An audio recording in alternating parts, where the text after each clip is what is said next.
Le premier, c'est de se dire qu'en matière de communication, quand on est dans la sphère publique ou politique, on a des exigences encore plus fortes que dans la sphère privée. Parce que les attentes du public sont plus fortes et de plus en plus fortes. La deuxième chose, c'est qu'il faut penser la communication publique et politique comme une communication de pointe, parce qu'on ne peut pas avoir une communication vieillotte quand on est dans la sphère publique et politique, parce que le niveau d'exigence est encore plus fort. La troisième chose, il faut réenchanter la communication politique et publique. On sent aujourd'hui qu'une partie de l'opinion est un peu suspicieuse dès que la parole est institutionnelle, dès que la parole est politique. Il y a un vrai enjeu, un vrai travail de réenchanter au sens positif du terme, évidemment dans la vérité et non pas dans une information tronquée, pour faire en sorte qu'elle soit davantage crédible et que le rapport de confiance à la population puisse être retrouvé.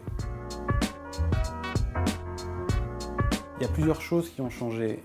La première, c'est que de plus en plus, les réseaux sociaux dictent un peu leurs lois, y compris aux médias traditionnels. C'est-à-dire que quand vous avez une très forte activité sur les réseaux sociaux, il y a un moment où d'abord les médias traditionnels s'y intéressent et peuvent être même, d'une certaine manière, influencés par les réseaux sociaux.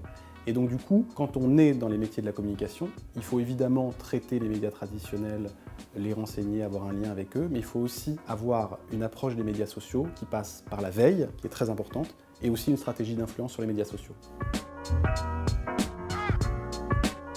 C'est important, pourquoi? Parce que de plus en plus, vous pouvez être dans une stratégie d'information du grand public et plutôt que de passer systématiquement par des différents médias traditionnels, etc., c'est important d'avoir sa propre logique. Et ça passe par plusieurs choses, par exemple sa propre production d'images, ça peut être le fait de produire des infographies particulières pour pouvoir les donner aux médias et donc d'être créateur de contenu. Ça peut passer enfin, par exemple, sur des logiques de fact-checking où en réalité on n'accepte pas certaines erreurs qui peuvent être commises et donc de faire systématiquement du fact-checking, ça contribue aussi à cette logique de devenir son propre média.